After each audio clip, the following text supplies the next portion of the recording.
No creo que los reflejos condicionados de Pavlov tengan éxito en Inglaterra porque son materialistas. Charles Sherrington, neurofisiólogo, Premio Nobel de Medicina en 1932. He llegado a creer que Sherrington está enfermo y aunque no tenga más que 70 años, presenta ya síntomas de senilidad, de envejecimiento. Ivan Pavlov, psicofisiólogo, Premio Nobel de Medicina en 1904. La teoría de Ivan Pavlov, conocida universalmente como condicionamiento clásico o reflexología, no ha sido debidamente valorado por la psicología hasta la actualidad. Julio César Caroso, psicólogo peruano. Los premios Nobel Ivan Pavlov y Charles Sherrington se encontraron en un evento académico en Londres en 1912. Discutieron sobre la importancia de los reflejos condicionados para la psicología. Sherrington llegó a la conclusión de que los reflejos condicionados solo tenían un interés histórico. Desde su aparición, la teoría de Pavlov polarizó toda la medicina, en especial la psiquiatría. Asimismo, polarizó la psicología y la psicoterapia. En el presente documental analizaremos la importancia de la teoría de los reflejos condicionados en la psicología teórica y aplicada. A pesar de que la teoría de Pavlov no tuvo muy buena acogida entre la mayoría de los sabios idealistas como Charles Sherrington, su fecundidad ha quedado demostrada en diversas aplicaciones. Estas abarcan una escala tan variada como el adiestramiento de animales de circo, la pedagogía, la psicoterapia del sueño, la psicoprofilaxis del parto, es decir, el parto sin dolor, el tratamiento de las diversas enfermedades psicosomáticas causadas por estrés. Asimismo, encontramos aplicaciones en la psicoterapia o terapia del habla, en psicología clínica y la psiquiatría. El condicionamiento del consumidor a través de la publicidad repetitiva. También el condicionamiento está en la base de la adquisición del lenguaje. El aprendizaje social de actitudes y estereotipos. Los estereotipos son categorías sociales, por ejemplo, estereotipos racistas, nacionales, profesionales, entre otros. El aprendizaje emocional, como el priming emocional. El aprendizaje de patrones musicales, prosodia de la música y adquisición de categorías melódicas, armónicas, tímbricas y rítmicas. El aprendizaje sobre el mundo físico. El aprendizaje sobre el mundo biológico. El aprendizaje sobre el mundo psicológico, etc.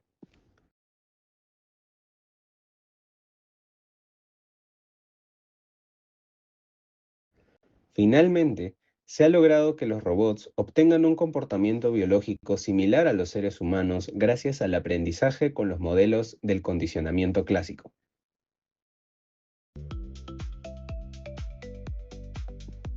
A inicios de la década de los años 1960, el psicólogo cognitivo francés Jean-François Lenny, autor del libro El condicionamiento, propuso el siguiente problema de investigación que hasta ese momento ningún sabio se atrevía a dar respuesta completa. ¿Qué es un reflejo condicionado? ¿Dónde? ¿Cuándo?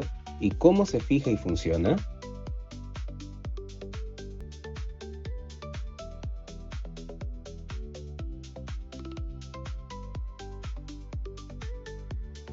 Iván Pavlov observó que los perros hambrientos salivaban profusamente no solo por la visión de un alimento, sino también al ver el mandil blanco de la persona que le llevaba el alimento.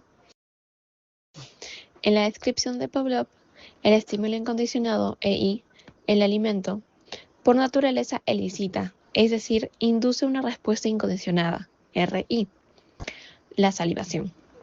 Pavlov definió dicha salivación como un reflejo psíquico o un reflejo condicional. El estímulo incondicionado se administraba inmediatamente después de la presentación de un estímulo neutro, EN, un sonido de campana o un metrónomo. El emparejamiento repetido del estímulo neutro y el incondicionado elicita, induce una respuesta semejante a la respuesta incondicionada, la salivación. Así, el estímulo neutro se ha transformado en un estímulo condicionado, S, que elicita una respuesta condicionada, RC, como reflejo aprendido. El estímulo incondicionado, EI, sirve para fortalecer o reforzar el reflejo condicionado, RC, de salivar ante el estímulo condicionado, S. Por lo tanto, deben ser emparejados de vez en cuando para mantener el reflejo aprendido. De lo contrario, la extinción se produce si el estímulo incondicionado, EI, no vuelve a ser presentado con el estímulo condicionado, S. En la actualidad se está redefiniendo el concepto de condicionamiento clásico. Históricamente se creía que el condicionamiento era una simple sustitución de estímulos. El estímulo condicionado toma el lugar del estímulo incondicionado. Las investigaciones modernas definen el condicionamiento como un mecanismo adaptativo y predictivo basado en inferencias bayesianas. Las inferencias bayesianas son un proceso de reducción de incertidumbre del usuario. El sujeto aprende porque forma memorias a largo plazo, combina conocimientos a priori y datos. Incorpora una navaja de Occam para controlar la incertidumbre, la probabilidad real de una información. Por lo tanto, el cerebro no reacciona como un autómata. El cerebro calcula probabilidades estadísticas del entorno para anticipar eventos biológicamente relevantes. El condicionamiento clásico es la forma más elemental de aprendizaje y memoria a largo plazo. A diferencia de un reflejo simple y aislado como salivar frente a una campana, Pavlov teorizó sobre la formación de hábitos, rutinas y patrones estables de comportamiento. En tal sentido, propuso el concepto psicobiológico de estereotipos dinámicos para definir un sistema complejo, integrado y automatizado de reflejos condicionados que interactúan entre sí dentro de la corteza cerebral. Un ejemplo de sistema automatizado de reflejo condicionado, RC, es manejar bicicleta y un sinfín de hábitos y conductas rutinarias. Se denominan estereotipos porque se tratan de conductas automatizadas que se aprenden por repetición. Y son dinámicos porque no es una estructura rígida o inmóvil para siempre. El sistema conserva la plasticidad necesaria para modificarse si el entorno cambia de forma drástica y prolongada. En la Universidad de Hong Kong, de China, los investigadores en inteligencia artificial han logrado construir robots humanoides que simulan al cerebro para aprender estereotipos dinámicos por condicionamiento clásico. Los robots humanoides combinan inteligencia artificial incorporada para formar estereotipos dinámicos de rutinas de Kung Fu, como el control de movimientos de alta precisión, patadas y uso de armas tradicionales con gran equilibrio. Veremos a continuación los diferentes tipos de condicionamiento.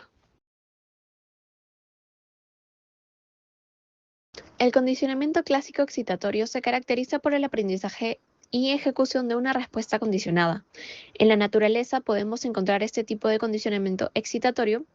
El relámpago anuncia la aparición del trueno que nos impacta afectivamente aumentando la tasa cardíaca, generando taquicardia por el medio.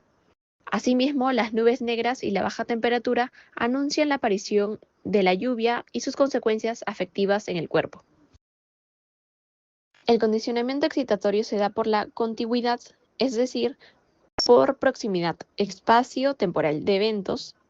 El estímulo condicionado, S, mantiene una relación de contingencia positiva con el estímulo incondicionado, EI. Así, al predecir en repetidas ocasiones la aparición del estímulo incondicionado, EI, el estímulo condicionado, S, termina provocando una respuesta en el sujeto similar a la que provoca el estímulo incondicionado, EI.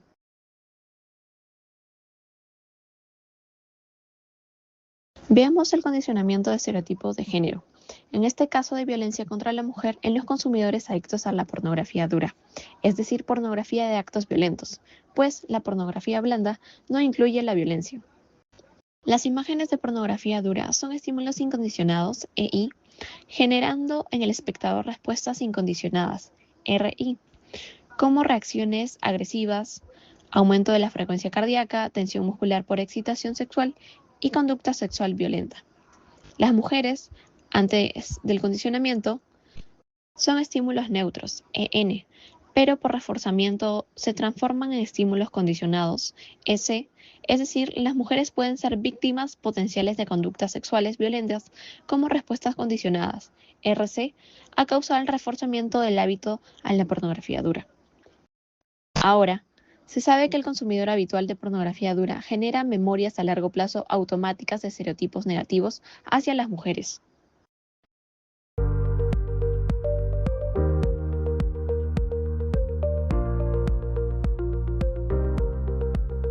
El condicionamiento inhibitorio se caracteriza por aprender a no ejecutar una respuesta condicionada previamente establecida.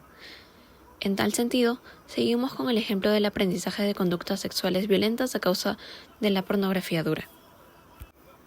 Para que se pueda dar el condicionamiento inhibitorio se requiere de condicionamiento excitatorio previo, es decir, un repertorio de estereotipos dinámicos, conductas automatizadas. Siguiendo con nuestro ejemplo, se requiere de un estímulo condicionado inhibitorio, S negativo, por ejemplo, valores de respeto a la dignidad de la mujer. Este estímulo condicionado inhibitorio es opuesto al estímulo condicionado excitatorio, S+, pornografía dura. Es un proceso reeducativo por repetición, se logra reemplazar al estímulo condicionado excitatorio, percibir a las mujeres como víctimas potenciales de violencia sexual. El condicionamiento inhibitorio tiene un importante valor adaptativo, pues explica cómo el cerebro desaprende. Este procedimiento se inspira en el modelo propuesto por Pavlov. Se sabe que es muy difícil desaprender estereotipos dinámicos de conductas machistas violentas y cualquier tipo de aprendizaje social porque se trata de condicionamientos muy reforzados. Sin embargo, la educación de la conciencia moral es clave para la modificación de la conducta humana, como veremos más adelante.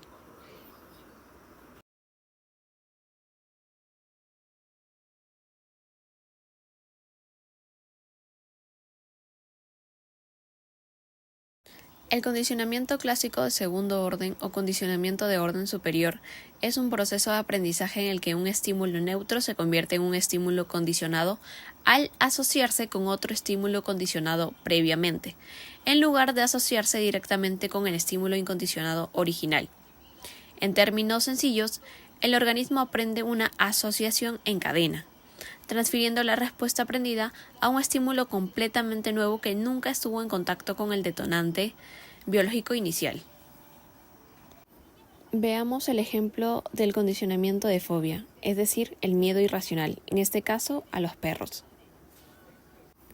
Para que este fenómeno ocurra, el aprendizaje se debe desarrollar estrictamente en dos etapas consecutivas. La fase 1, el condicionamiento de primer orden. El estímulo incondicionado, EI, es la mordedura del perro, que genera la respuesta incondicionada, RI, que es la reacción afectiva del miedo. Cuando el detonante biológico es muy fuerte, en el caso del ser humano, basta una sola experiencia para generar el condicionamiento. El perro deja de ser el estímulo neutro y el hecho de atacar y morder, que es un estímulo incondicionado, EI, lo convierte en un estímulo condicionado, S1, que genera una respuesta condicionada, RC1, que es una fobia a ese perro en particular. En la fase 2, el condicionamiento de segundo orden, con el resultado de la experiencia negativa, el miedo escala. La víctima asocia al perro que le causó el daño, S1, con otro perro, S2, o incluso con el parque donde juegan los perros, S3, que terminará experimentando ansiedad extrema, RC2, con solo mirar a otro perro o mirar al parque, expandiendo el miedo de forma indirecta.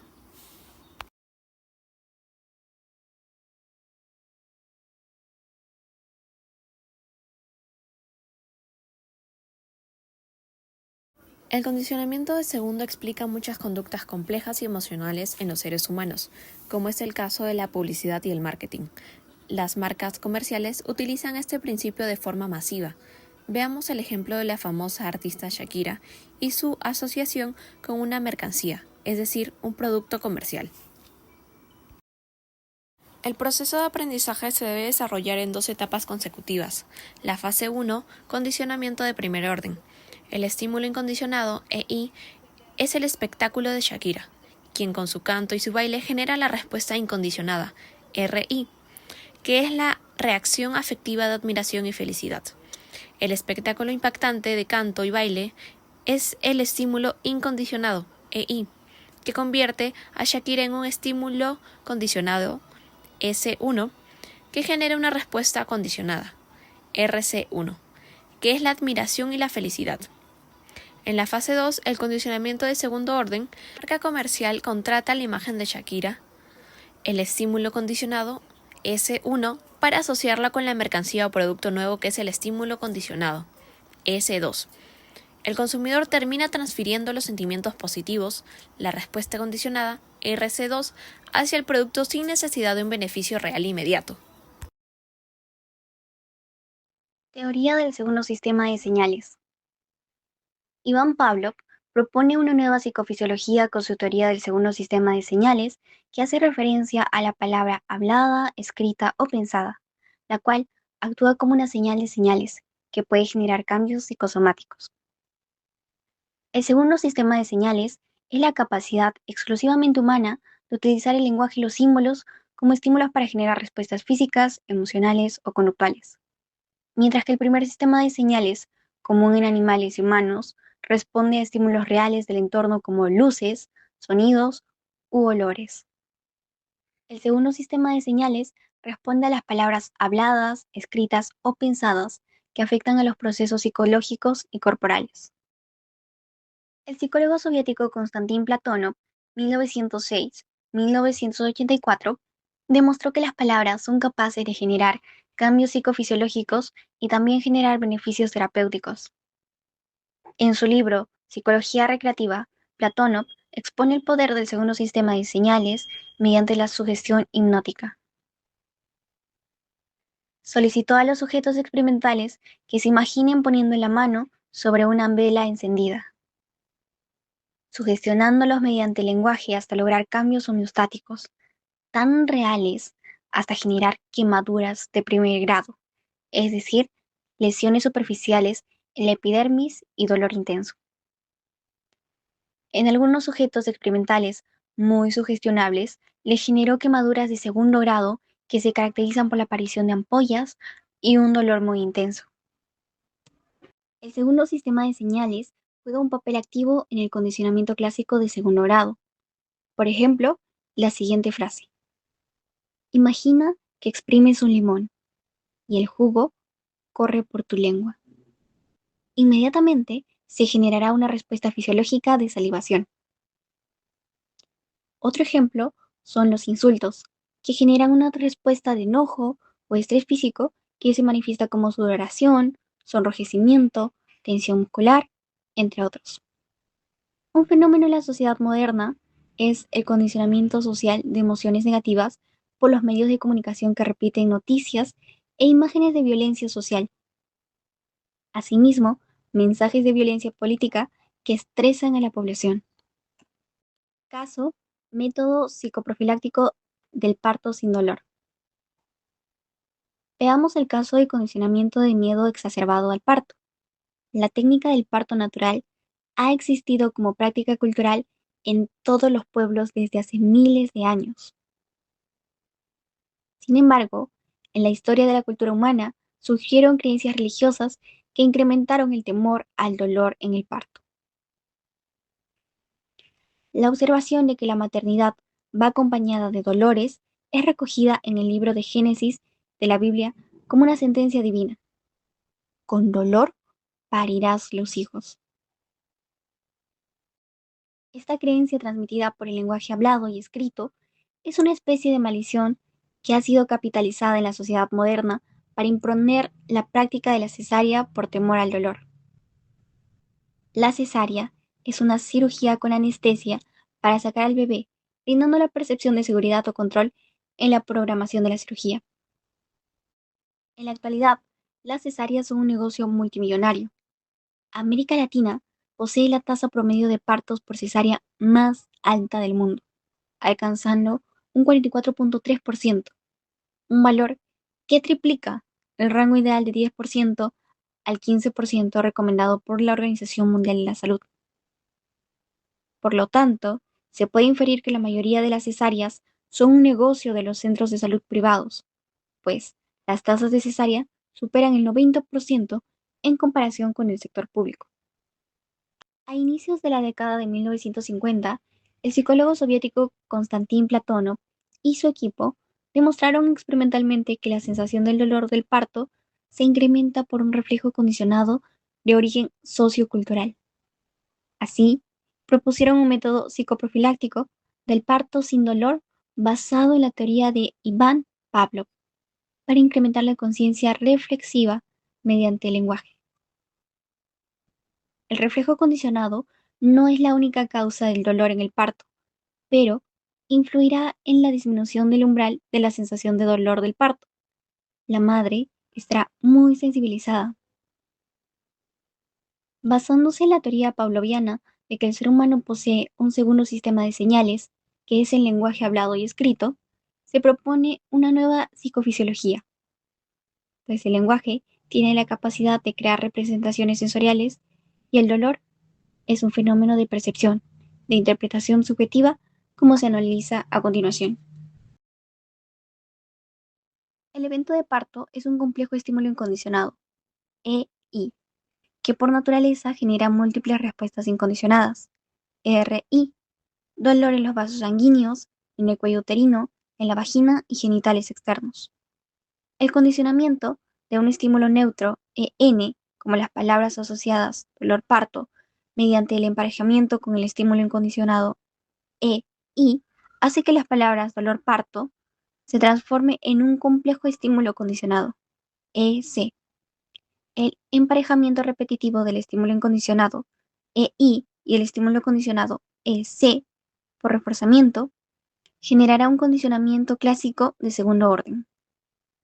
Así, el lenguaje, las palabras asociadas dolor-parto, extiende las posibilidades de aprendizaje de respuesta sin la necesidad de que el organismo se exponga directamente al estímulo incondicionado del parto.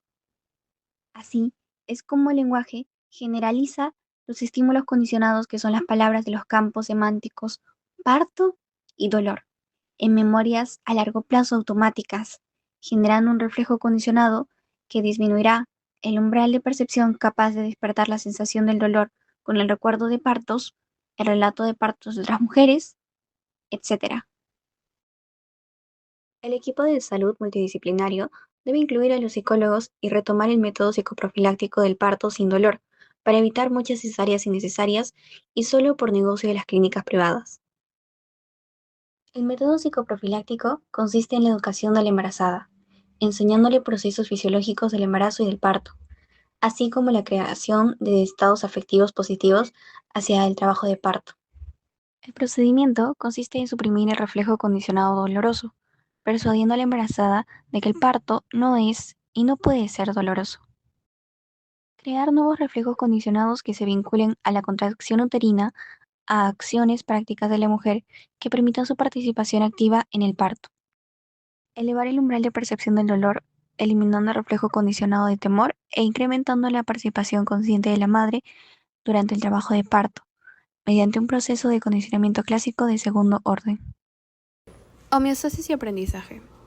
Reflexiona en la siguiente pregunta. ¿Las cucarachas pueden aprender por condicionamiento clásico? La respuesta es sí. Si la cucaracha tiene emoción de miedo para huir, tiene homeostasis y por ende capacidad para aprender y memorizar. El concepto de homeostasis hace referencia a la capacidad de los seres vivos para esforzarse por sobrevivir, mantener su equilibrio interno frente a los cambios del entorno.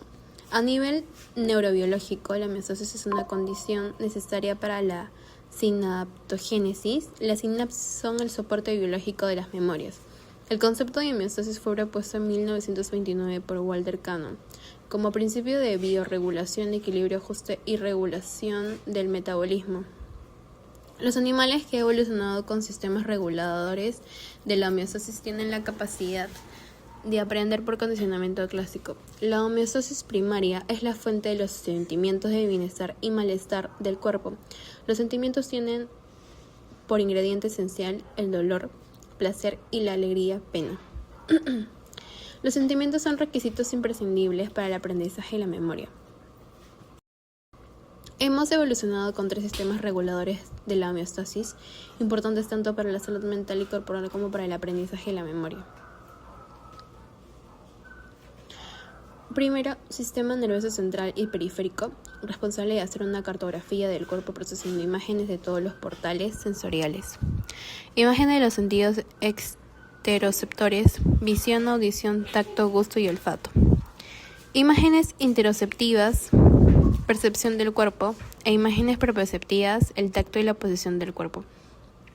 Segundo, sistema endocrino, responsable de emitir hormonas en el torrente sanguíneo para condicionar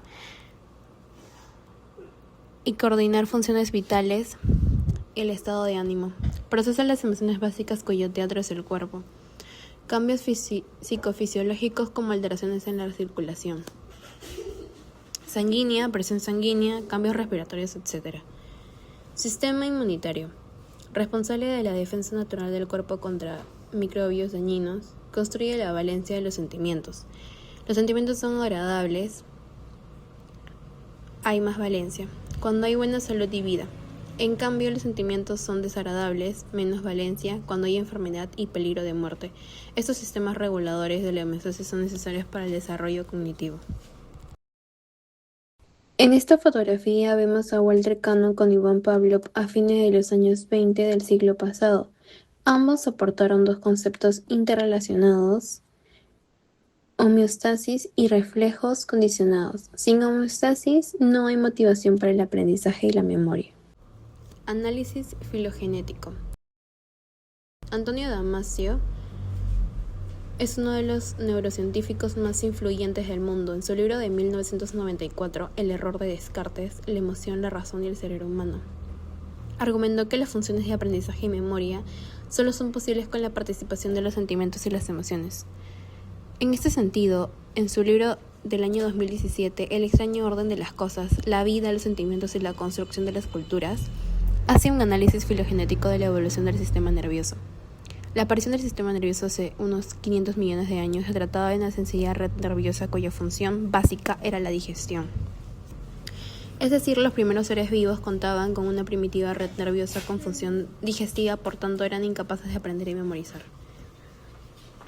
Los biólogos evolucionistas indican que los primeros seres vivos con la capacidad de aprender por condicionamiento clásico son las hidras.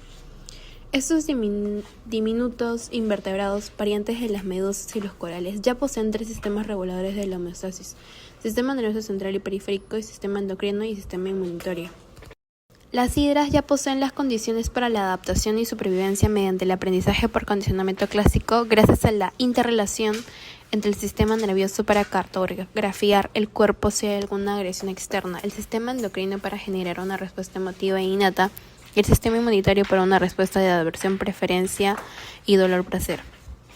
En ese sentido, no deben sorprender los experimentos de laboratorio que demuestren que las planarias pueden ser condicionadas para huir del peligro. Asimismo, no deben sorprender que un caracol marino, Aplysia californica, sea condicionada para escapar ante un estímulo aversivo. Si estos animales con un sistema nervioso más simple aprenden, con mayor razón un feto humano de 30 semanas puede ser condicionado a reaccionar ante la voz de la madre. El bebé humano por condicionamiento logra asociar el patrón acústico con el contexto y así acoplar el significado al significante de decenas de palabras como mamá, teta, papá, caca, etc. Análisis microgenético y proceso de sinaptogénesis. Un análisis microgenético implica unidades de tiempo de milisegundos y segundos. El análisis microgenético implica el uso de trabajo de laboratorio experimental. El estado del arte es una expresión que describe la situación actual, los últimos avances o el nivel más desarrollado de un conocimiento, técnica, tecnología o disciplina científica en un momento determinado. En este caso, la teoría y aplicaciones del condicionamiento clásico. Eric Kandel, Premio Nobel de Medicina y Fisiología del año 2000, demostró experimentalmente que los psicólogos denominan aprendizaje y memoria son procesos de sinaptogénesis, es decir, generación de nuevas dendritas para conexiones sinápticas que a su nivel neurobiológico su construcción es activada por genes. En su libro En busca de la memoria del año 2006, Kandel describe el paradigma experimental basado en el condicionamiento clásico, con el sujeto experimental caracol marino Aplitzia californica, a los que se consideraron conducta de fobia y de escape para huir de un estímulo aversivo. Con este paradigma experimental, Kandel propuso los siguientes principios universales de la conectividad de la actividad neuronal que hace referencia al diálogo entre los genes y la sinapsis. Principios universales de conectividad neuronal de Kandel. Primero, para que la memoria a largo plazo se establezca es necesario que se activen ciertos genes, proteínas CREP1 con función análoga a la excitación y CREP2 con función análoga a la inhibición. Segundo, para que se activen los genes correspondientes de la memoria a largo plazo, es necesario que se activen las proteínas CREP1 necesarias para el desarrollo de nuevas terminales sinápticas y que se desactiven las CREP2, que tienen una actividad represora sobre los genes de la sinaptogénesis y son responsables del olvido. 3.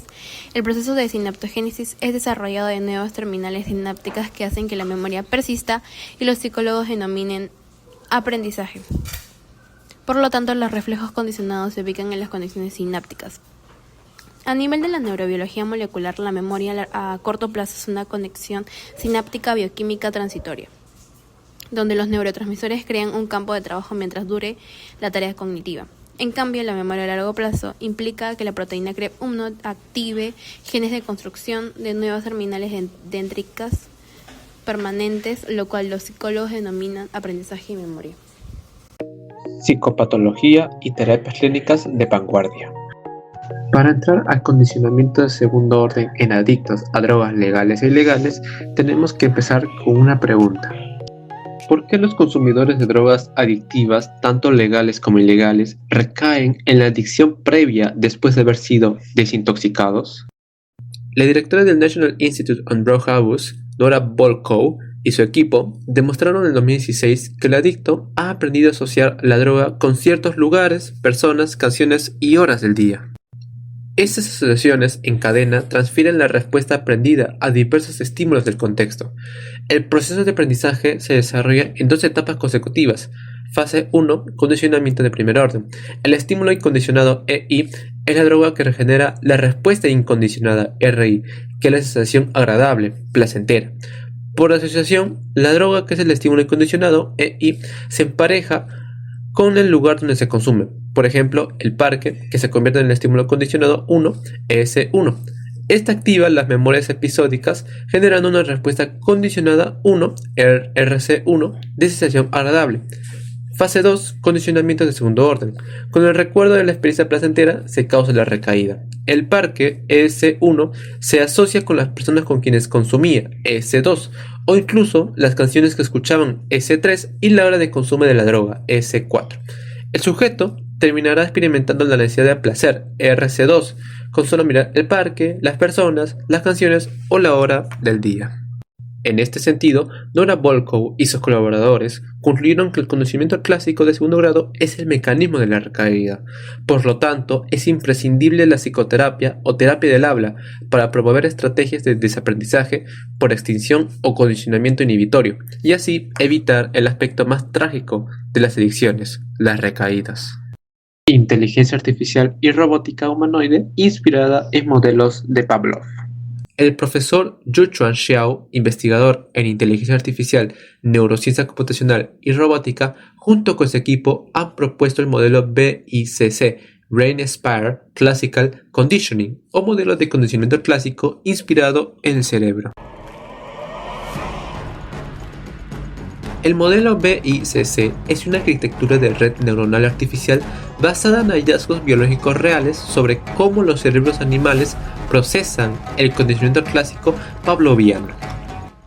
A diferencia de los modelos puramente matemáticos anteriores, el BICC simula las estructuras del tronco cefálico y el cerebro para coordinar los estímulos, es decir, los robots humanoides aprenden de manera análoga al modelo de condicionamiento clásico. Así, el robot humanoide posee alta capacidad de replicación, pues consigue reproducir de manera exitosa hasta 15 experimentos clásicos de condicionamiento, como la adquisición, extinción y readquisición del aprendizaje. El modelo BICC sirve como una base para el desarrollo de la robótica bioinspirada.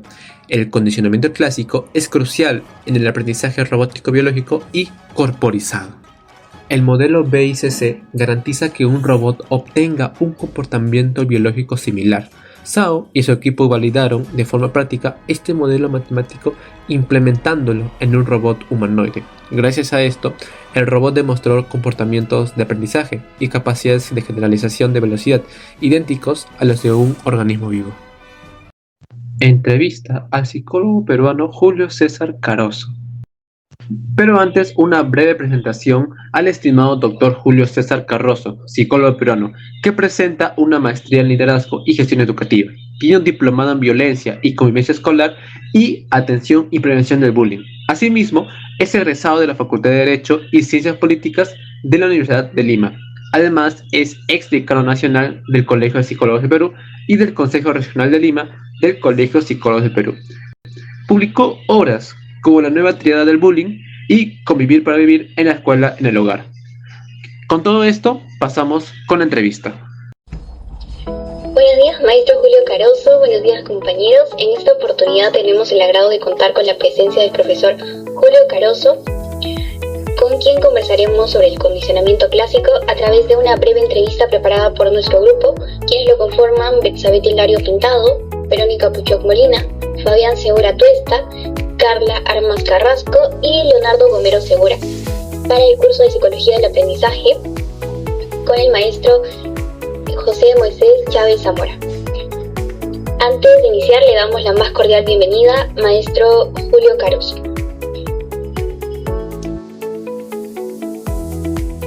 Al estímulo incondicional. La campana puede ser el metrónomo, puede ser un timbre, etc. Pero casi siempre se emplearon estímulos sonoros.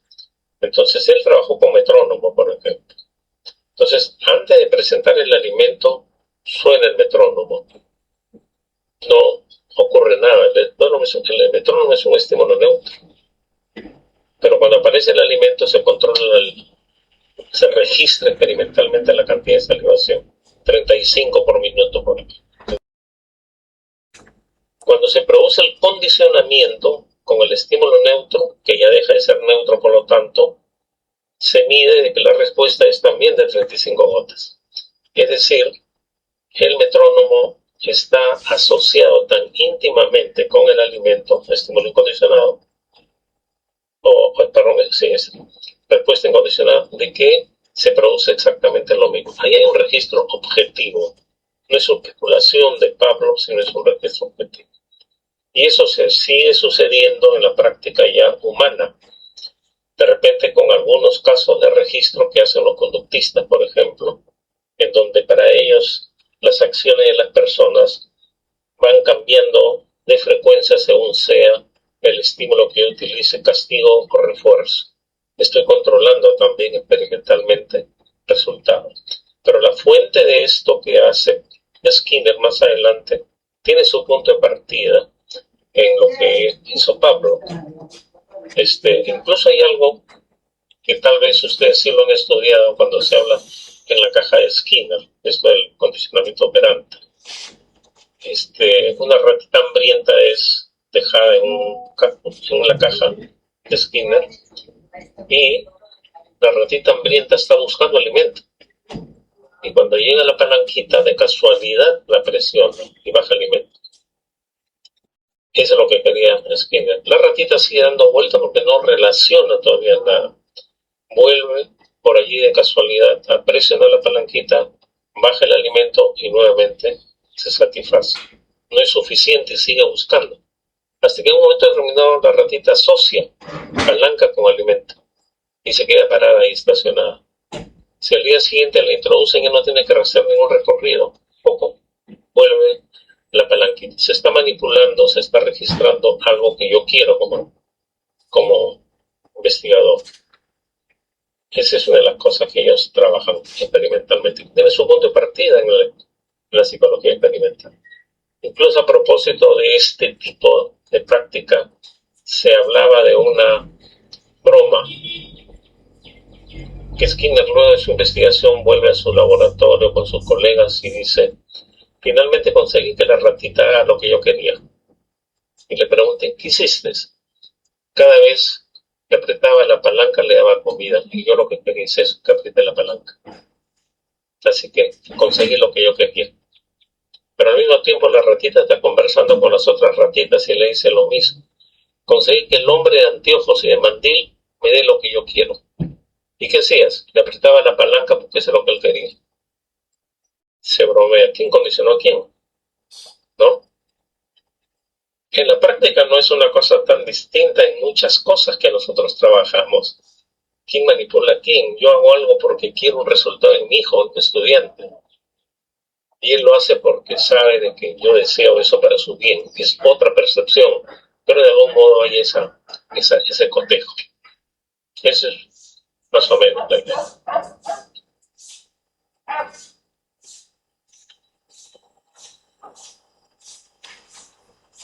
Pasamos entonces a la siguiente.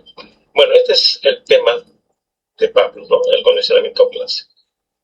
Y como decimos allí, es un tipo de aprendizaje asociativo, un estímulo externo con una necesidad que nosotros tenemos de cualquier orden. En la medida que el estímulo neutro que existe en el ambiente es capaz de provocar una respuesta refleja natural al asociarse con otro estímulo que la genera por instinto. Esta es una respuesta estrictamente pavloviana, pero nosotros no podemos detenernos en lo fisiológico, porque esto lo podemos hacer extensivo a la conducta humana. ¿Qué cantidad de estímulos neutros son capaces de asociarse a actividades sociales, cognitivas, festivas que nosotros realizamos? Por ejemplo, algo muy común. Ustedes, como jóvenes, participan en algunas festividades y la disfrutan bailando, divirtiéndose. La música, el olor del ambiente, el número de personas no es lo importante para ustedes, sino es la música, la compañía con la que uno está disfrutando esa festividad. No le dieron importancia a ninguno de tantos estímulos neutros que existen ahí, indiferentes. Pero pasado el tiempo, ustedes escuchan esa música que ni la recordaban siquiera conscientemente, escuchan esa melodía e inmediatamente se retrotraen al momento en que experimentaron esa festividad. Hasta se van a acordar cómo estaban vestidos. Ahí hay una asociación, por ejemplo, también en las personas.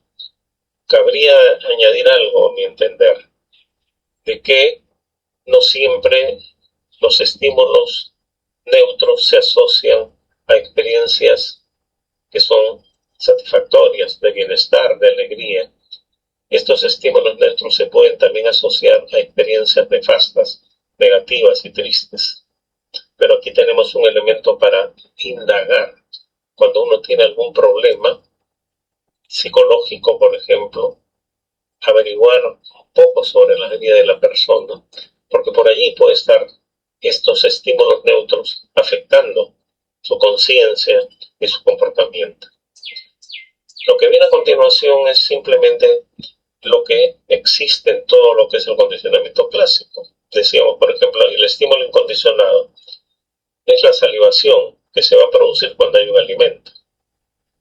Es el estímulo incondicionado. La respuesta incondicionada es la salivación, la cantidad. El estímulo neutro es que se emplea cualquiera de ellas. En este caso yo hablaba de metrónomo, puede ser timbre, puede ser campana. El estímulo condicionado es este que ya se asocia, se relaciona. Y la respuesta condicionada es que en lo sucesivo siempre el tañir de la campana o el sonido del metrónomo produce esa respuesta que se buscó experimentalmente. Eso es. Pasamos a la siguiente porque hay una complementación sobre esto que estamos actuando, ¿no? Estos son fenómenos adicionales que hay que considerar: la extinción y la generalización. La extinción obviamente se va a presentar cuando ese estímulo, que era el neutro, deja de reforzarse. Ya no se utiliza más y obviamente ya no se utiliza más, entonces el contacto, la conexión condicionada empieza a desacelerarse, a debilitarse y termina extinguiéndose. Y la generalización se refiere a un fenómeno que tiene que ver con la similitud, el parecido, la semejanza de lo que fue el estímulo neutro inicialmente. Por ejemplo, hablamos de campana. Bueno, un estímulo sonoro que se parezca a la campana puede producir también ese tipo de respuesta, ¿no? Esa es la idea de estos fenómenos adicionales que estamos mencionando. Bien, ¿qué es lo que llamamos nosotros sistema de señales? Es también otra de las contribuciones de Pablo. Un poco, digamos esto. El ambiente animal, en el animal, la realidad exterior ante la cual ellos tienen que generar respuestas y reacciones adaptativas, siempre están relacionadas a sus necesidades elementales, a sus necesidades vitales. Por ejemplo, en la alimentación tienen que buscarla y saben cómo buscarla y aprenden cómo buscarla, sobre todo. También el reconocer e identificar a sus especies predadoras, tienen que identificarlas. La procreación del mismo modo. Todo eso es importante, o si no, perecen como especie. Eso es importante en el animal. Pero a continuación hablamos del lenguaje, que constituye lo que Pablo llamaba segundo sistema de señales o señal de señales. La palabra reemplaza al objeto. Ya no necesitamos, como en el caso de los animales, ver o leer para saber de qué se trata, sino simplemente la palabra reemplaza al objeto con la mayor calidad de abstracción que nosotros podamos imaginarnos, porque la palabra está asociada al pensamiento. Ya trabajo que desarrolló con posterioridad Lurie y Vygotsky también en el pensamiento del lenguaje. Entonces, estos básicamente son los componentes de lo que es el sistema de señales, primer y segundo sistema de señales. Este primer sistema de señales, decimos allí, también es propio de los animales predominantemente durante toda su vida, pero en los seres humanos en las etapas tempranas también predomina el sistema primero, porque no existe lenguaje. Los niños se guían tempranamente por la presencia directa de los objetos o de los fenómenos. Esa es una fase temprana. Pero no olvidemos que el lenguaje empieza a construirse muy tempranamente también en los niños, aunque no puedan todavía comunicarlo. Pero el lenguaje tiene dos niveles, el de comprensión y el de expresión. El de comprensión lo entienden, lo aprenden, lo desarrollan más tempranamente. El de expresión demora un poco más porque refiere pues la necesidad de la maduración de una serie de recursos como es el oído auditivo, el desarrollo de la sensibilidad auditiva, luego pues la organización también de la cavidad bucal para la pronunciación, en fin, es todo un complejo, pero el niño sí es capaz de identificar cuando uno le dice ¿dónde está tu papá? ¿Dónde está la luz? ¿Cuál es la ventana? ¿Cuál es el gato del perro? Diferencia muchas cosas, pero como repito, no usa el lenguaje, todavía no puede usarlo como un agente mediador. Se guía entonces bastante también por los fenómenos objetivos directos. con el lenguaje aparece la apropiación de la realidad de manera indirecta. Eso es lo que diríamos los sistemas de señal. A continuación vamos a hablar un poco de cada uno de ellos, si es que hasta acá. Creo que no esperemos esto de explicar cada uno de ellos porque ahí tal vez tengan mayores oportunidades para hacer alguna pregunta. Bien, acá tenemos entonces la importancia del primer sistema de señales.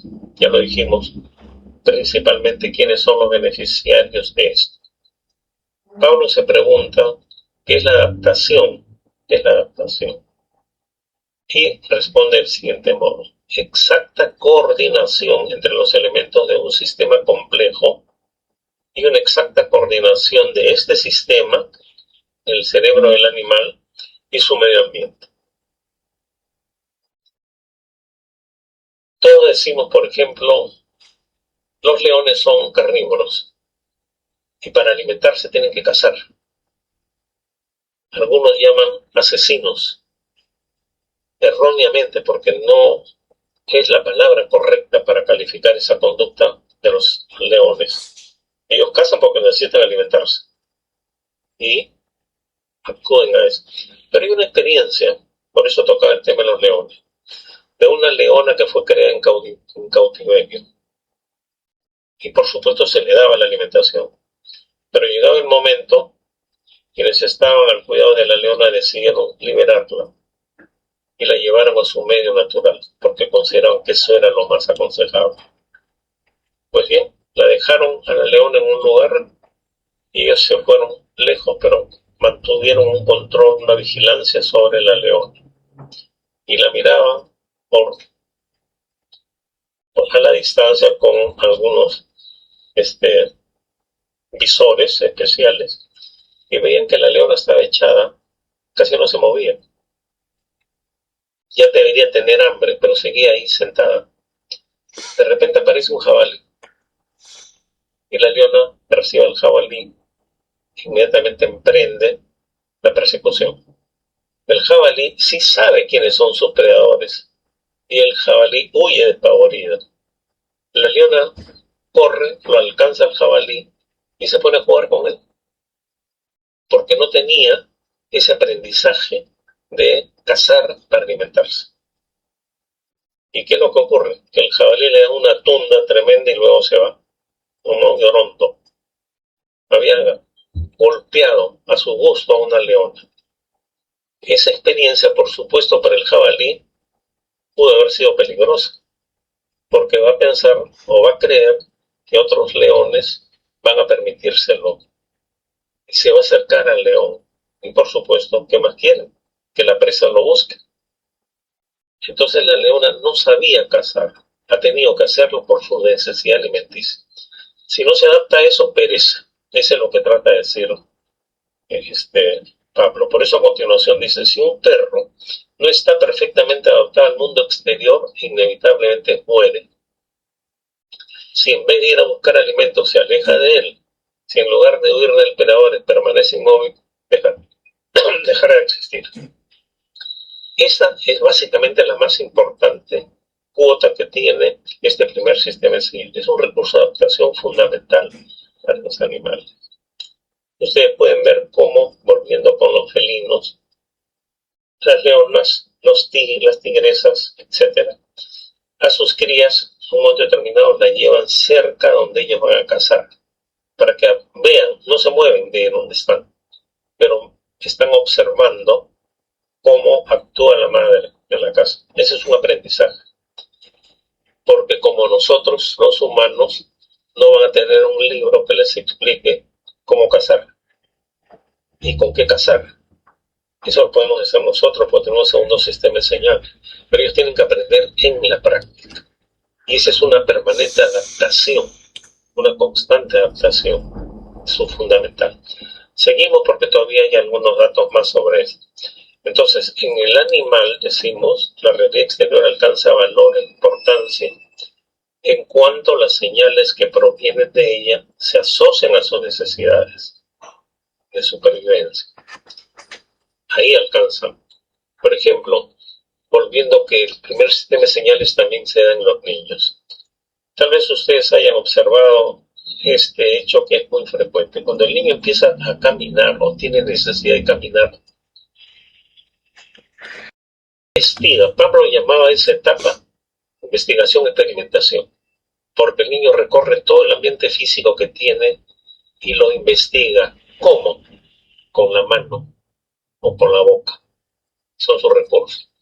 Por allí entonces un niño, un bebé, llega a un tomacorriente y quiere investigarlo y los padres inmediatamente se alertan y le dicen, no, esto es peligroso, te puede pasar corriente y te mueres. Así le decimos a los niños, ¿entenderán? No, tiene que pasarle corriente para que le quede un aprendizaje negativo. Ya ve que eso es peligroso. No es porque lo sepa racionalmente, diríamos juiciosamente, sino es la experiencia directa de adaptación. Esto no lo vuelvo a tocar. O cuando en vez de tomate come rocoto. Todo lo que se le parezca al rocoto no lo va a comer. Generaliza, como ven, un estímulo, pero son directos. Algo parecido ocurre con los animales, mucho más desarrollado también, ¿no? Entonces, si se rompe este equilibrio, dicha entidad deja de existir como sistema. Los reflejos son los mecanismos de adaptación continua y de este continuo restablecimiento del equilibrio. Porque es eso, es un continuo restablecimiento. En el mundo animal se dan cosas realmente espectaculares. Hay animales que colaboran con otros animales. Por ejemplo, hay aves que cuando perciben un halcón, un águila, que va a perseguir a unas ardillitas o a estos que llaman los perritos del desierto, los alertan y ellos inmediatamente corren a su madriguera. Se habla, por lo tanto, de trabajo coordinado entre los animales. Eso no es algo innato, es también una parte de la adaptación que ellos alcanzan poco a poco. En fin, esta característica de la movilización y de la adaptación es algo increíble y permite explicar y comprender muchos casos de las especies animales.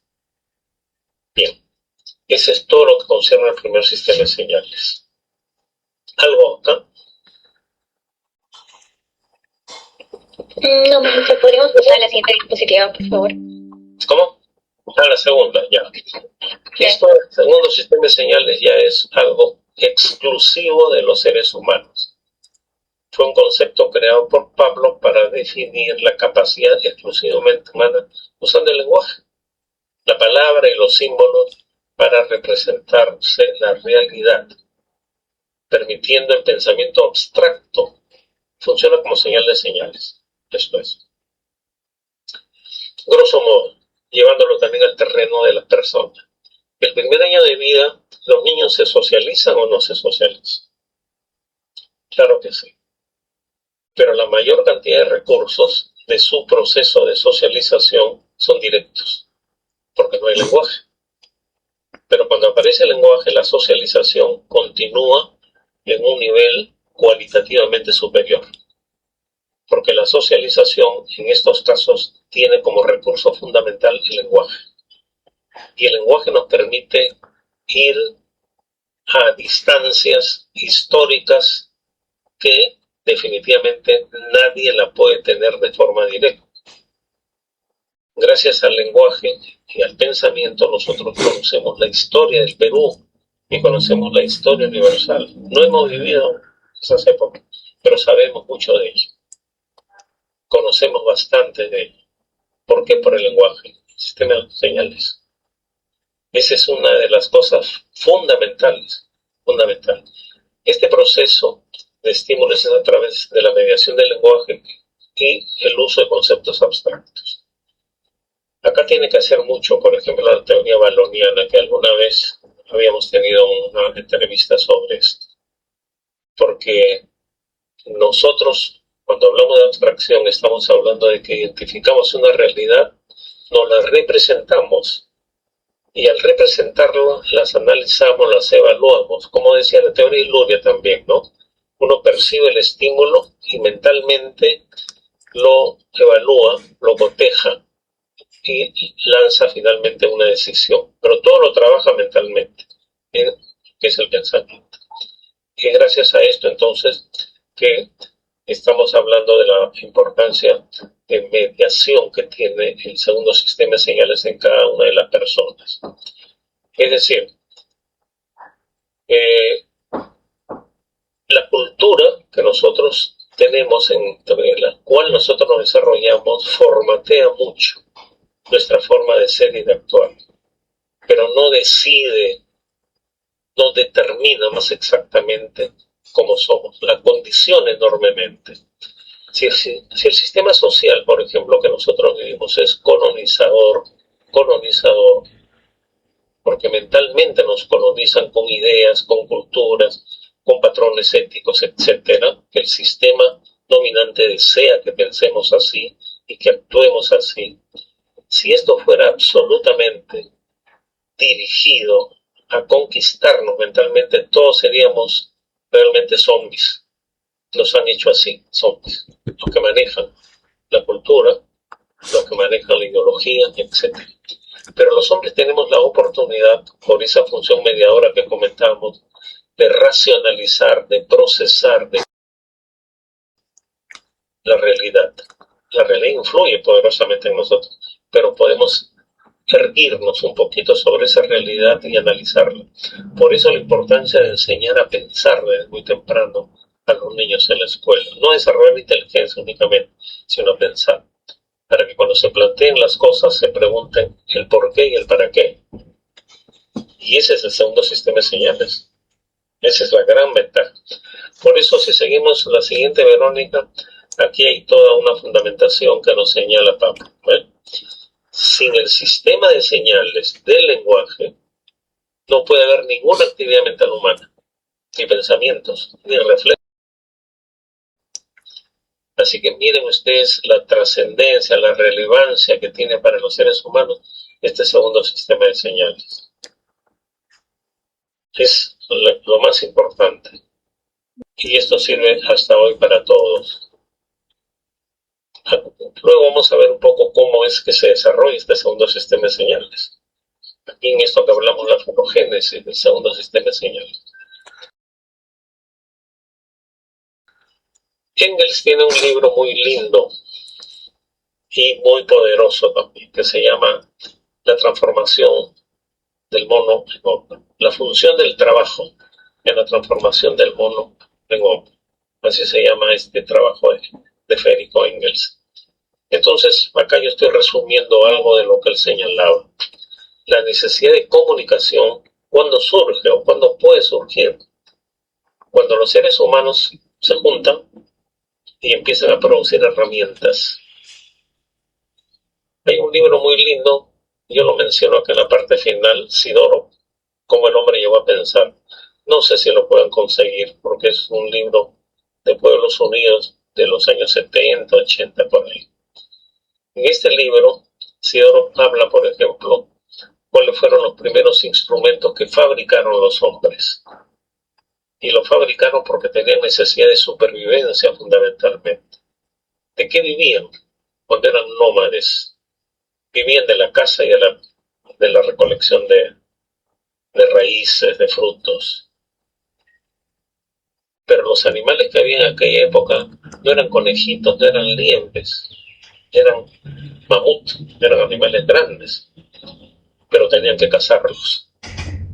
Es interesante ver cómo en la cueva de Altamira y en todas esas cuevas parecidas, los hombres dibujaban en arcilla de otros hombres que se acercaban con algunos artefactos puntiagudos para lesionarlo, matarlo y por supuesto usarlo como alimento. Incluso algunos lo representan echando sangre por la fauce. Algunos dicen que es arte rupestre. El doctor Jorge Mayorga, yo le decía que conversaba mucho con él, decía, a esto no se puede llamar arte rupestre porque el arte supone pensamiento, espiritualidad, una concepción de la vida y de las cosas. Ese es el arte. Este es dibujo rupestre. porque no tenían lenguaje, entonces se expresaban con ese dibujo para ver cómo podían cazar a las especies que ellos necesitaban para nutrirse. Bueno, entonces Sidoro en este libro habla de que el primer instrumento creado por el hombre, fabricado por el hombre, es una piedra que tiene una base ancha y tiene una puntita. Pero tienen que acercarse al animal para golpearlo con ese objeto puntiagudo, y morían muchos. Entonces después aparece una pequeña herramienta, un poco larga y puntiaguda, más aguda, pero igual tenían que acercarse. Eran más efectivos, pero igual se acercaban y morían. Después aparece la lanza y después la flecha. Y algunos dicen, pero ¿por qué se ponían tanto? Tan fácil como era pues usar la flecha, el arco de la flecha. Yo le diría más fácil hubiera usar una pistola. Es que no había nada de esas cosas por entonces. Todo esto es una construcción del pensamiento en filogénesis. Por eso él habla de que el momento en que se asocian los hombres y empiezan a fabricar herramientas, necesitan comunicarse, expresarse de alguna manera, y ahí se va desarrollando la laringe y aparece el habla humana poco a poco, algo que dura miles de años. Por eso a continuación él dice, el trabajo ha hecho al hombre. Y esta palabra, sentencia que me gusta mucho, de Engels dice, la función crea el órgano. Nosotros tenemos filogenéticamente en el cerebro un centro de lenguaje, ¿o no? Ese centro de lenguaje no precede al lenguaje, eso se forma. ¿Qué forma? La misma expresión que los hombres tenemos necesidad de comunicarnos, y esa función empieza a generar el órgano. Es increíble, esta es una de las cosas interesantes.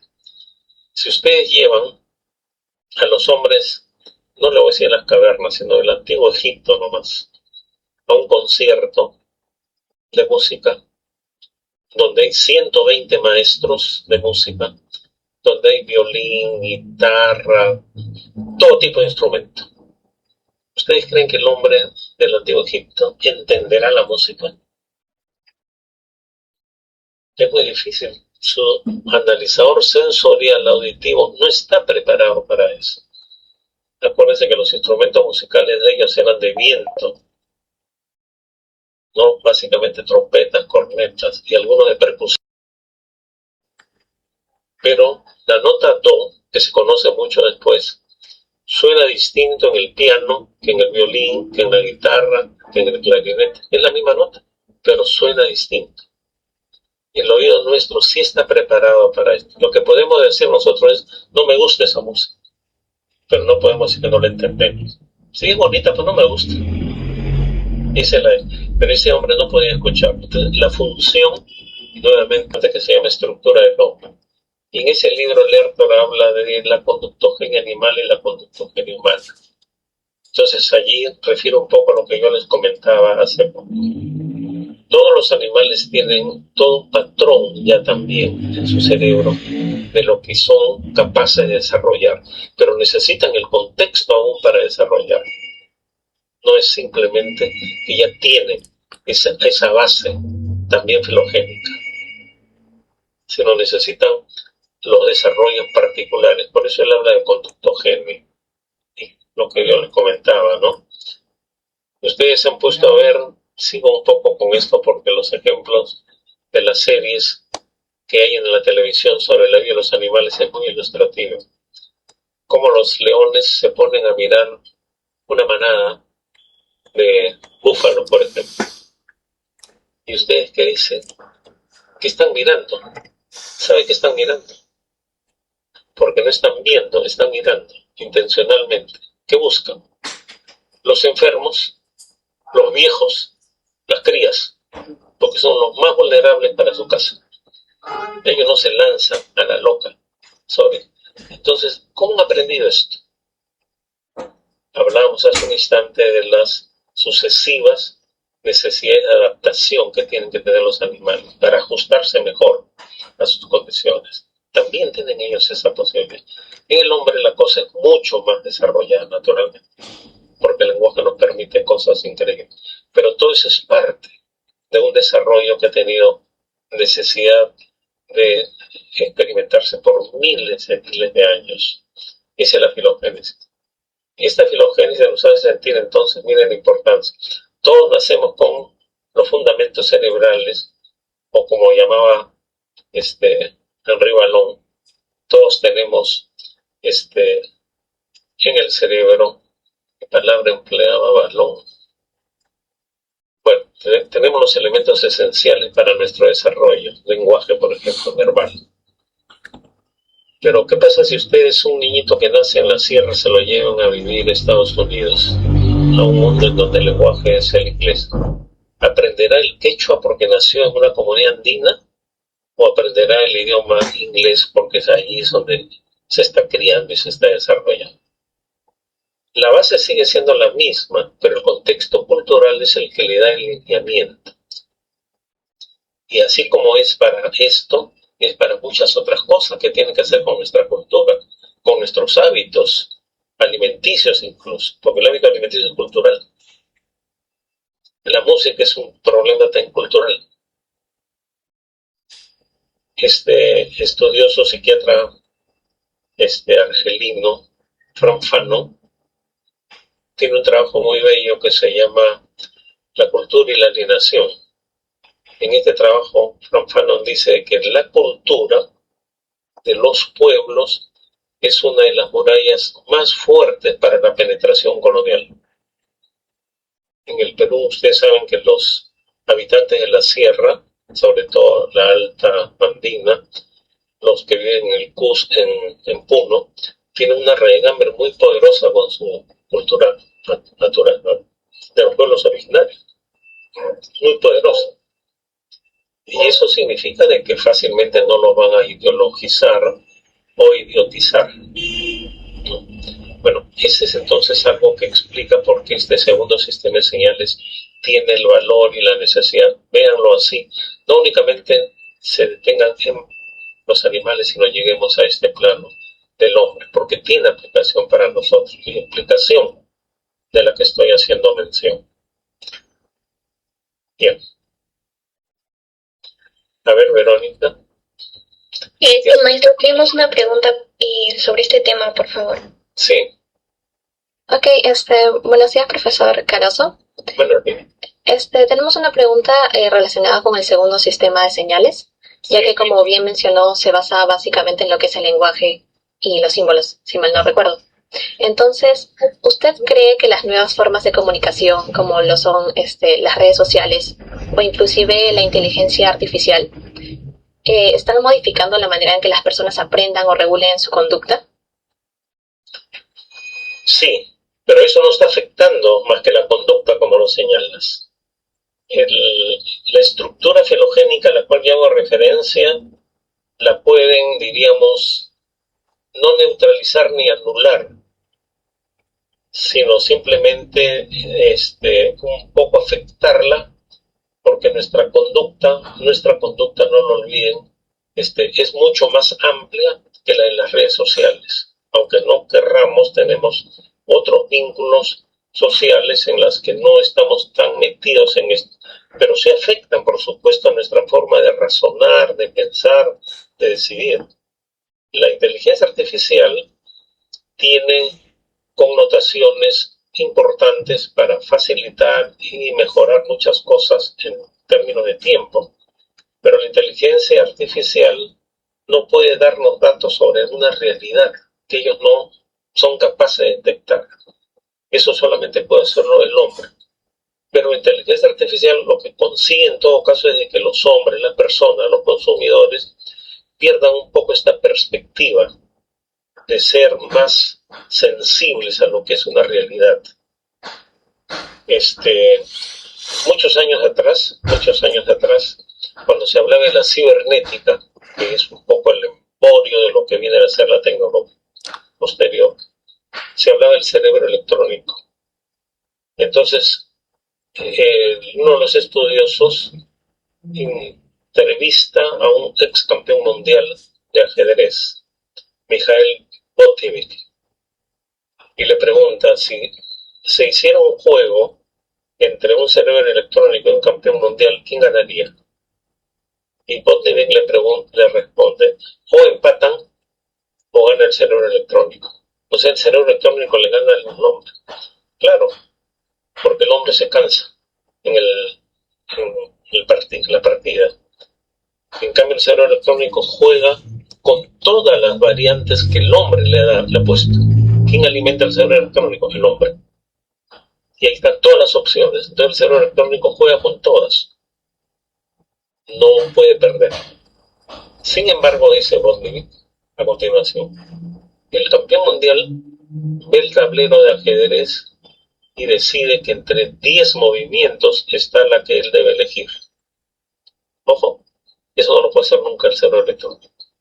Lo mismo pasa, la inteligencia artificial no puede decir muchas cosas, pero hay cosas que no nos lo va a decir nunca porque no tiene la conciencia social que nosotros tenemos, la sensibilidad social que nosotros tenemos.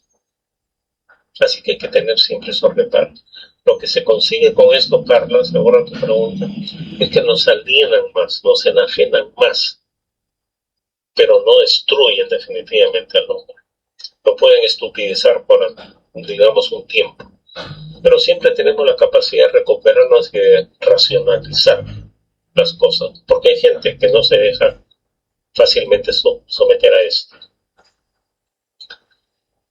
¿Está bien, Carla, de acuerdo? Sí, profesor, muchas gracias. Ok, bueno, entonces en el aporte de la psicología tenemos el mayor aporte es el desarrollo del condicionamiento clásico, por todo lo que hemos comentado. Es un tipo de aprendizaje asociativo que se basa en la formación de vínculos de estímulo, entre estímulos y respuestas. En realidad el trabajo del condicionamiento clásico, como decimos ahí a continuación, ha revolucionado la comprensión de todos los organismos que aprenden. Ahora, el condicionamiento clásico sigue siendo uno de los conceptos también más influyentes de la psicología y sus aplicaciones prácticas se extienden desde educación hasta la terapia, lo habíamos dicho hace un rato. Ustedes se preguntarán, ¿pero por qué no se habla del condicionamiento clásico? No se habla, pero se aplica. ¿Pero por qué no se habla? No creo que dejemos pasar por alto lo siguiente. La ciencia no es política, pero es usada políticamente. Es una ciencia que puede ser mal usada para beneficiar ciertos segmentos sociales y puede ser usada auténticamente para beneficiar a la comunidad. En este caso, la teoría de los reflejos condicionados, como dije al empezar, ha sido y sigue siendo invisibilizada. Hasta hoy seguimos hablando más de Freud, cuya teoría pues totalmente ha sido descalificada como ciencia, pero se sigue utilizando como uno de los recursos más poderosos de la psicología. Yo soy psicoanalista, soy hago terapia psicoanalística, etc. ¿Pero por qué? Porque el psicoanálisis y muchas formas de la psicología no científicas son excelentes coartadas de la cultura dominante para hacernos ver de que la maldad, que la violencia son naturales a los seres humanos. No es que sean aprendidas socialmente, sino que son normales y son naturales. Siempre ha existido. Esa es la situación que se busca a través, por eso se le invisibiliza este tipo de enfoques, como el de Henri Vallon también, que habíamos en una oportunidad hablado sobre esto. Nadie conoce a Vallon, y Vallon es mucho más poderoso en su teoría que Piaget, pero acá hablamos de Piaget principalmente. Así que ese es un aspecto que hay que tomar en cuenta. Seguimos. Verónica, que mi tiempo se va acabando. Sí, maestro, tenemos una pregunta acerca de los aportes, por favor. Sí, a ver. Buenos días, profesor. Quisiera hacer una pregunta, ¿no? Bien, justamente habló también sobre que el conocimiento clásico usualmente se ve, pero no se habla mucho. Justamente hoy en día también se habla mucho sobre redes sociales y cómo las redes sociales y aplicaciones móviles ya te enseñan más que todo para enganchar a las personas mediante notificaciones, sonidos y recompensas visuales, ciertos estímulos. ¿Diría usted más bien que estas estrategias en ciencia digital se basan en el fondo, aunque no se digan, sobre los mismos principios de conocimiento clásico de Iván Pavlov? Bueno, muchas cosas pueden ser utilizadas para el bien o para el mal, lo mismo. Hay una cosa que recuerdo mucho de un comunicólogo norteamericano por los años 60. Él decía, refiriéndose a la televisión de entonces, él decía, un cuchillo en manos de un cirujano puede salvar la vida, pero en manos de un delincuente puede acabarla. Se refería a que la televisión, si cumplía una función educativa como lo mandan las normas legales, iba a ser útil. Pero si no, como es ahora, daña a las personas. Entonces, muchísimas cosas, entre ellas esta teoría de los reflejos condicionados o del condicionamiento clásico, puede ser usada equivocadamente y se usa equivocadamente. Hay un testimonio de cómo se educa, por ejemplo, cómo se educa a los torturadores. Nadie es torturador por naturaleza. Si yo les digo a ustedes, metan una patada a un perro, o a un gato, a una rata incluso, no lo hacen. Tienen un poco, ¿no?, de escrúpulos, no lo van a hacer. Menos para un ser humano. Entonces, ¿qué se hace en los entrenamientos que han sido reportados? A ver, luego que te ideologizo de que estas son las personas perversas, malas, a quienes hay que destruir, después que te metió en la cabeza ideas nefastas sobre estas personas que siguen un culto o una ideología, te pongo al frente de uno de ellos y te digo, golpéalo. El tipo no lo hace. Tienes que golpearlo, es parte del entrenamiento. Entonces, le da un golpe, pero según el instructor, no es como debe ser. Entonces, ¿qué hace el instructor? Lo agarra al aprendiz y le da una golpiza terrible. Así tienes que hacer. Nuevamente golpéalo. Él sigue todavía con algunos escrúpulos, hasta que finalmente pierde los escrúpulos. ¿Condicionado o no está condicionado? Claro, está siendo condicionado, pero como ven ustedes, a la mala. Porque quiero a esto acordarme también de un condicionamiento de Pavlov. Ya ustedes saben la importancia que tiene la alimentación con los estímulos neutros. Pavlov en una de sus investigaciones hace lo siguiente: le coloca en una de las patas del perro un electrodo. Entonces, cuando el animal se acerca a comer, me he acordado de eso por el ejemplo que me has pedido, el animal se acerca a comer necesitando alimentarse porque está hambriento, le descargan una corriente eléctrica y el animal se aparta. Vuelve a acercarse y le vuelven a descargar y el animal se aparta nuevamente. Y así algunas veces, hasta que el animal se acerca al plato y empieza a comer, aunque se le descargue y se le aumente incluso la intensidad. Si el perro pensara, diría, me duele, pero si no como me muero. Es más importante mi alimento que el soportar el dolor. Algo de lo que estamos comentando de los torturadores. Como ven, entonces se puede utilizar y se utiliza indebidamente. En la televisión los comerciales utilizan pues todo tipo de estrategia de condicionamiento perverso. A ustedes le venden crema de belleza, que dicen las chicas. Crema de belleza le venden, ¿no? Realmente la crema nos hace bellos. Si fuera así, ya yo me hubiera untado crema bastante para ser bello. Pero nos venden eso, con esa idea. Y lo creemos. En fin, el condicionamiento está presente en todo esto. Bien, ¿está de acuerdo Leonardo o alguna cosa? Sí, estoy de acuerdo, profesor. Muchas gracias.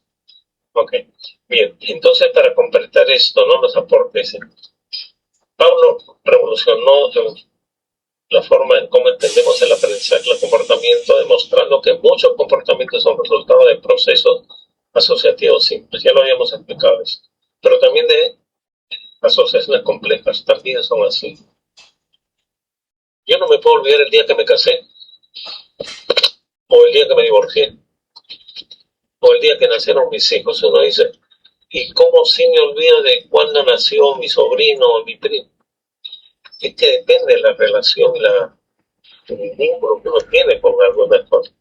Hasta el número telefónico me acuerdo. Yo le pregunto ahora, ¿ustedes se acuerdan los números telefónicos o ya no se acuerdan? Ni el de su casa seguro, porque ahora utilizamos el celular. Entonces fíjense cómo yo realmente antes me acordaba el teléfono de casa de mis hermanos, de amigos, lo he memorizado. ¿Qué pasó? Se han extinguido. ¿Y por qué se han extinguido? Porque no hay reforzador, no necesito mentalizarlo, sino que todo lo tengo registrado en el teléfono. Y así se extinguen muchas cosas, como se refuerzan otras. Yo le estoy hablando hoy de unas cosas que he enseñado hace muchos años y antes yo me acordaba los nombres, los libros completos, la editorial, el autor. Ahora a veces digo, un libro que más no recuerdo, pues estoy tratando de hacer una memoria. Porque como no lo uso, se extingue o se debilitan, cuanto menos. Siguen archivados ahí, pero bueno. Entonces decimos en la parte final, aunque no fue psicólogo, el edad de Pablo en el estudio del comportamiento humano es innegable. Hizo un trabajo pilar fundamental en la ciencia del comportamiento. ¿Sí? Bien. Hay unas cositas que quiero ver que son complementarias. Si podemos pasar a la siguiente, acá tenemos esto, el materialismo científico. Harry Wells fue un filósofo norteamericano que escribió 3 libros muy interesantes, no son los únicos, pero 3 libros interesantes en relación a lo que hablamos. Uno de esos libros se llamaba Sigmund Freud, una crítica pavloviana. Eran 2 tomos y el otro era Iván Pavlov para una psicología y psiquiatría científicas. Yo tengo los tenía todos estos en físico, pero me desaparecieron. Y el otro libro era La quiebra del psicoanálisis, una crítica pavloviana. Yo tengo uno de ellos virtual, que es el de Iván Pavlov. Se lo voy a pasar al profesor para que se lo comparta, si les interesa. He podido conseguir eso. Bueno, Harry Wells dice que para la construcción de una psicología científica y materialista hay 2 principios esenciales.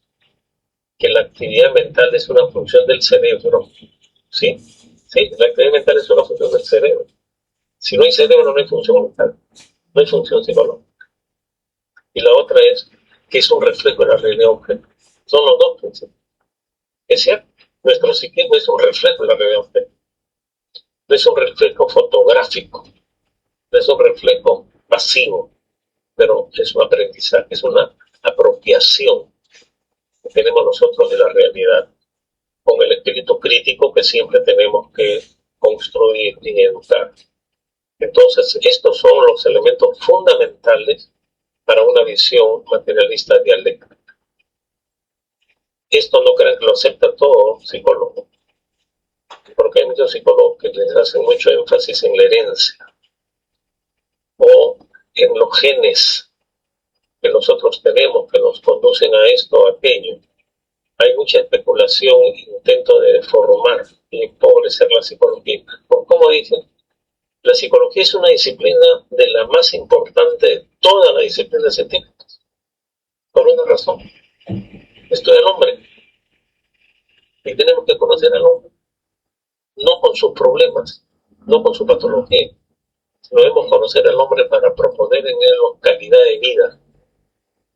Y los psicólogos pensamos que nosotros somos quienes curamos enfermedades. No es así. Eso lo hacemos por excepción. Nuestro trabajo más importante es estimular, construir calidad de vida en las personas. Y eso no es fácil. Un profesor sanmarquino, antiguo, era un reaccionario, pero alguna vez conversando con él, tuve buena relación con él, Luis Estrada de los Ríos, cuando yo fui decano del Colegio de Psicólogos y fui a saludarlo porque estaba enfermo por entonces, como sabía mi posición, me dice, los psicólogos somos subversivos. Yo me río y le digo, sí, pero sí, somos su vecino. Y le pregunto, ¿por qué? Y yo sabía por qué lo quería, pero quería que él me lo explique. Porque nosotros buscamos cambiar la sociedad, porque la sociedad malogra al hombre. Es cierto. Hay que cambiar al hombre, hay que cambiar la sociedad. Hay que hacer las dos cosas, pero no podemos cambiar al hombre solo, dejando a una sociedad por utilidad. Bueno, la siguiente, seguimos con esto. Entonces, la psicología científica y materialista responde a un vacío. Esa es otra de las cosas que se sigue especulando hasta hoy. ¿Cuál es ese vacío? El origen y desarrollo de la conciencia en la especie humana y el origen y desarrollo de la conciencia en los individuos. ¿Cómo es ese desarrollo de la conciencia humana en la especie, de la conciencia de la especie? Lo hemos visto cuando conversamos un poco sobre Engels y la función del lenguaje, la función del trabajo. Así vamos tomando conciencia de nosotros y de la realidad. Y por supuesto, esa herencia filogenética que nosotros la tenemos aquí contiene, ya me acordé, todos los virtualismos, decía, es la palabra que empleaba Valón. Nosotros tenemos acá todos los virtualismos para desarrollarnos. ¿Por qué nosotros somos tan descalificadores de los habitantes del Ande y del Amazonas? Leí este periodista recontra reaccionario Hugo Guerra que decía de que ese 50% que votó por Sánchez tienen un IQ de 60 o de 70, que no tienen capacidad de interpretar lecturas, son unos mediocres, por eso votaron por la izquierda. Eso es lo que dice este señor. Y, por supuesto, no se le pasa por la cabeza para nada de que un hombre, un niño, que nace en una comunidad andina, en una comunidad selvática, no tiene oportunidades sociales para desarrollarse. No es que sea una persona de medianía intelectual. Nosotros mismos en la clase media tenemos muchísimas dificultades. Usted en San Marcos sabe las limitaciones que hay. Yo también estoy en San Marcos.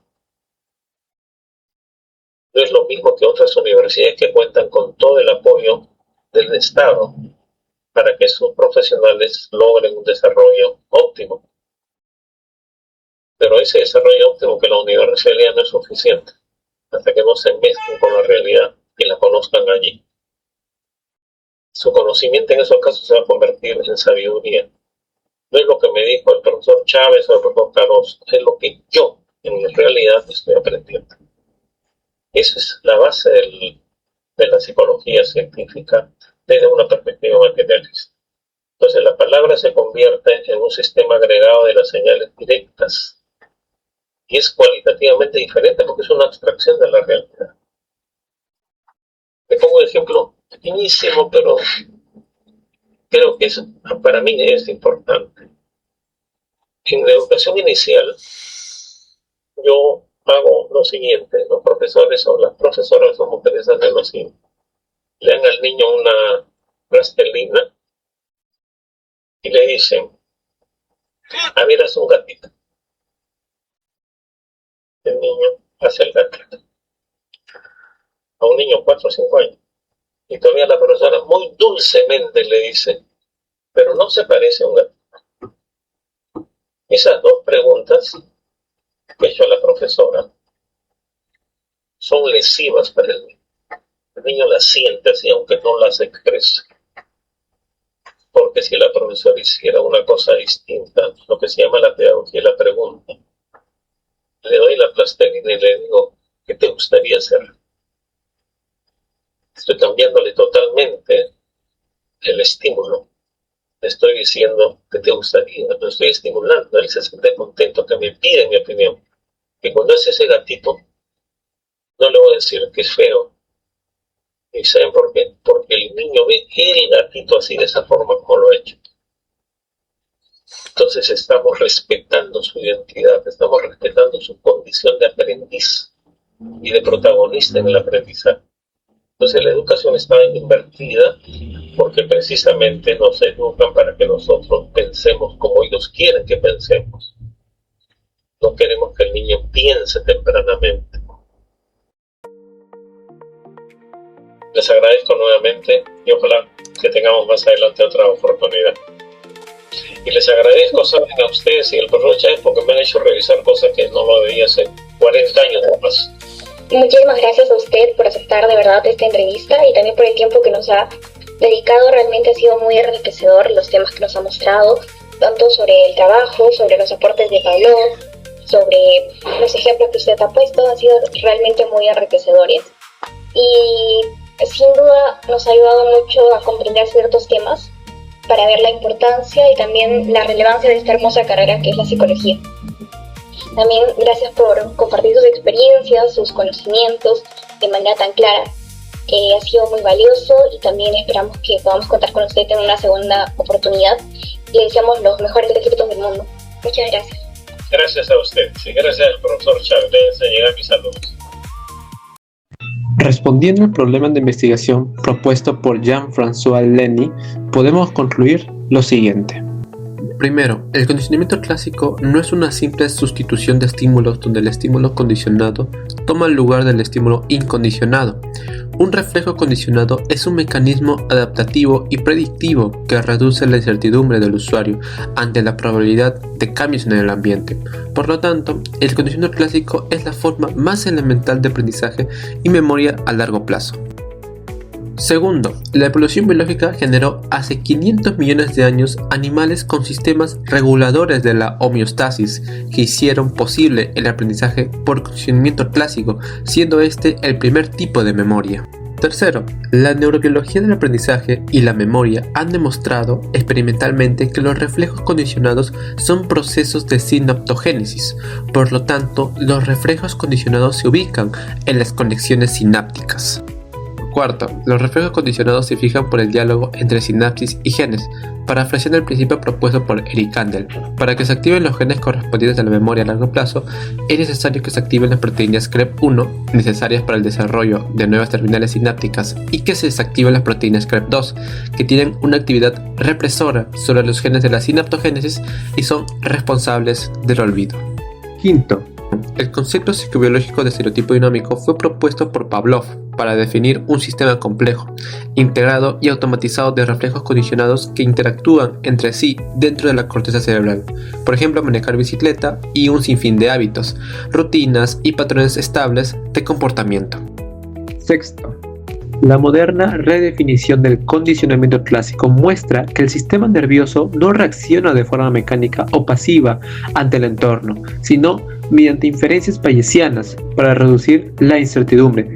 Así, el organismo evalúa las probabilidades estadísticas de los estímulos ambientales para anticipar eventos biológicamente relevantes y regular su homeostasis. Esto explica tanto la consolidación de estereotipos dinámicos como sistemas automatizados de reflejos condicionados para un sinfín de hábitos, conductas rutinarias y reacciones afectivas. Asimismo, explica la plasticidad necesaria para modificar patrones de conducta aprendidos. Séptimo, los reflejos condicionados convierten las experiencias inicialmente neutras en señales capaces de provocar respuestas por sí mismas. Por lo tanto, su importancia no se limita a la teoría y modelos de Pavlov, pues sus principios se evidencian en nuestra vida cotidiana. Por ejemplo, una canción puede despertar una emoción, un lugar puede generar una sensación corporal o, por efecto de la publicidad, una marca comercial es una señal que provoca sentimientos agradables. Así, el condicionamiento clásico influye de manera silenciosa en la manera en que percibimos, sentimos y actuamos. Octavo, la verdadera trascendencia del condicionamiento clásico en la psicología humana radica en el segundo sistema de señales, es decir, en el poder de la palabra hablada, escrita o pensada para actuar de manera análoga a un estímulo real capaz de generar cambios en la homeostasis corporal. Si bien el lenguaje puede encadenar miedos o adicciones, también es la llave hacia nuestra libertad, pues mediante la educación y la terapia del habla podemos condicionar estímulos inhibitorios para extinguir conductas desadaptativas. Noveno. La nueva psicofisiología derivada de la teoría de Pavlov abre una ventana de oportunidad para que el ser humano deje de ser un autómata, pues la cultura y la educación pueden tomar las riendas de la reestructuración cerebral mediante procesos de sinaptogénesis. Por ejemplo, el lenguaje, como señal de señales, es capaz de generar reflejos condicionados para modificar la percepción del dolor, como en la psicoprofilaxis del parto, la propaganda y la sugestión hipnótica pueden generar respuestas psicofisiológicas sin necesidad de una exposición directa al estímulo incondicionado. Y, finalmente, los principios del condicionamiento clásico trascienden la psicobiología y están sirviendo de base teórica para el desarrollo de la robótica bioinspirada, que ha hecho posible el aprendizaje robótico, biológico y corporizado. Mediante razonamiento analógico, en la inteligencia artificial se están diseñando arquitecturas de redes neuronales que permiten a los robots humanoides aprender estereotipos dinámicos, adaptarse, predecir y replicar comportamiento biológico similar al de los seres vivos.